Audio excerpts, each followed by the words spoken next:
Assalamualaikum warahmatullahi wabarakatuh. Salam sejahtera bagi kita semua. Halo sobat belajar, berjumpa lagi ya. Yuk belajar tematik bersama Pak Mahfud. Belajar tematik semakin asik.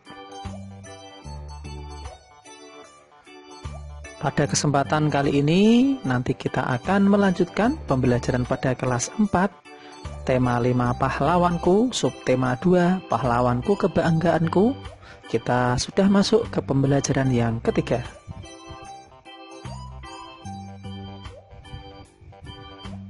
Pembelajaran 3 ini terdiri dari muatan pelajaran. Yang pertama ada bahasa Indonesia, kemudian yang kedua ada ilmu pengetahuan alam.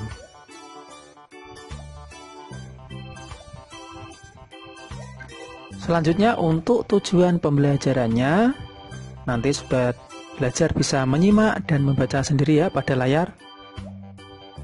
Apa saja tujuan pembelajaran yang akan kita capai pada pembelajaran hari ini?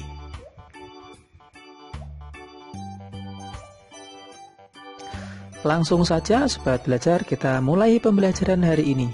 Sudah siap? Tetap semangat ya. Selain membantu orang lain, kerjasama adalah hal baik yang harus kita lakukan dalam kehidupan sehari-hari. Kini saatnya kamu dan temanmu bekerja sama untuk membuat loop atau kaca pembesar. Kaca pembesar ini dapat digunakan untuk membantu melihat objek yang sangat kecil, misalnya untuk membantu pekerjaan tukang jam dan yang lainnya. Mari kita membuat loop kaca pembesar sederhana ya sobat belajar. Bagaimana caranya? Kita persiapkan alat dan bahannya. Yang kita siapkan adalah kantong plastik bening atau botol bening dengan permukaan rata. Kemudian siapkan air dan kertas tulisan yang kecil-kecil untuk kita baca nanti. Yang selanjutnya langkah kerjanya bagaimana ya sobat belajar? Yang pertama, isi kantong plastik dengan air, kemudian ikat kantong plastik, letakkan kertas di bawah kantong plastik, bandingkan tulisan asli dengan tulisan yang terlihat dari plastik.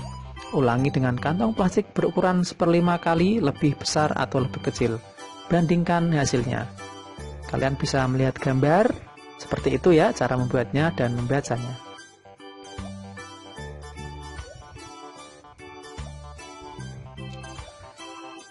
Apa perbedaan antara tulisan asli dan tulisan yang terlihat dari plastik?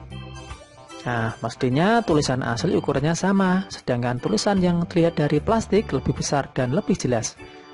Kemudian mengapa perbedaan itu bisa terjadi sobat belajar? Ya, karena salah satu sifat cahaya adalah dapat dibiaskan apabila cahaya merambat dari zat yang kurang rapat, udara, ke zat yang lebih rapat, yaitu air. Cahaya akan dibiaskan mendekati garis normal.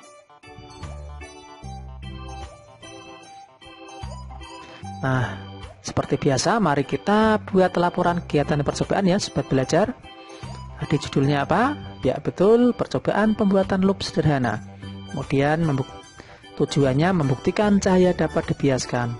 Alat-alatnya tadi ada kantong plastik bening, kemudian air, kertas, dan yang lainnya. Kemudian langkah kerjanya sobat belajar seperti tadi, isi kantong plastik dengan air, kemudian diikat, kemudian letakkan kertas di bawah kantong plastik, kemudian bandingkan ya tulisan asli dan tulisan yang terlihat di bawah plastik berisi air. Kemudian ulangi dengan kantong plastik 1/5 lebih besar atau lebih kecil, bandingkan hasilnya. Bagaimana kesimpulannya? Apa kesimpulan dari percobaan tersebut? Dari hasil percobaan membuktikan melihat benda kecil dengan menggunakan mikroskop atau loop membuktikan adanya pembiasan cahaya.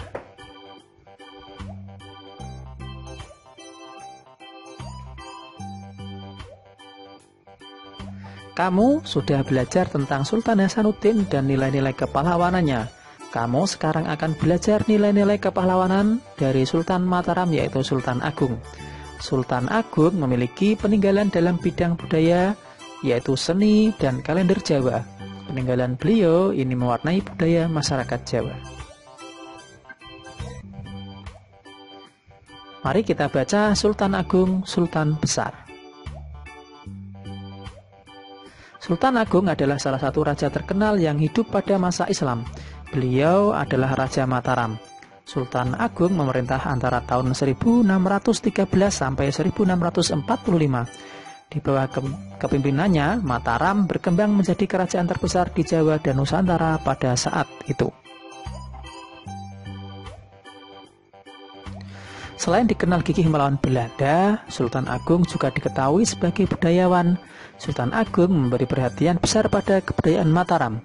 Beliau memadukan kalender Hijriah yang dipakai di pesisir utara dengan kalender Saka yang masih dipakai di pedalaman. Sultan Agung juga dikenal sebagai penulis naskah sastra Gending. Sultan Agung menetapkan bahasa Bagongan sebagai bahasa yang harus digunakan oleh bangsawan dan pejabat di lingkungan keraton untuk menghilangkan kesenjangan.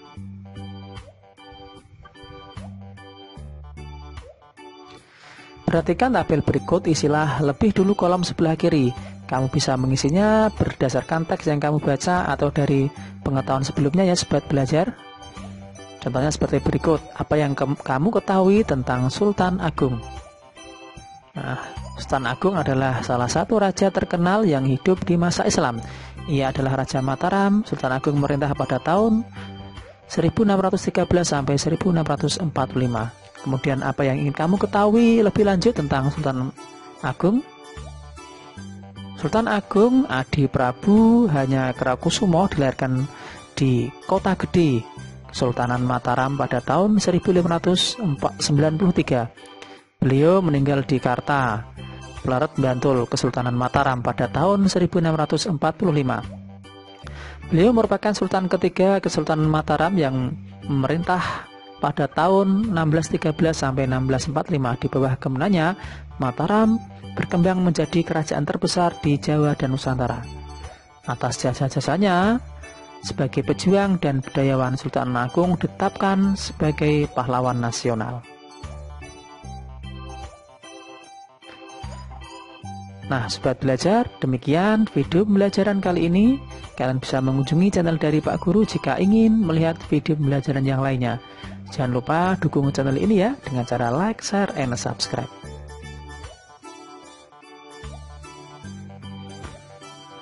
Mudah-mudahan pembelajaran hari ini bermanfaat, tetap semangat dan terus belajar. Terima kasih, saya akhiri. Wassalamualaikum warahmatullahi wabarakatuh.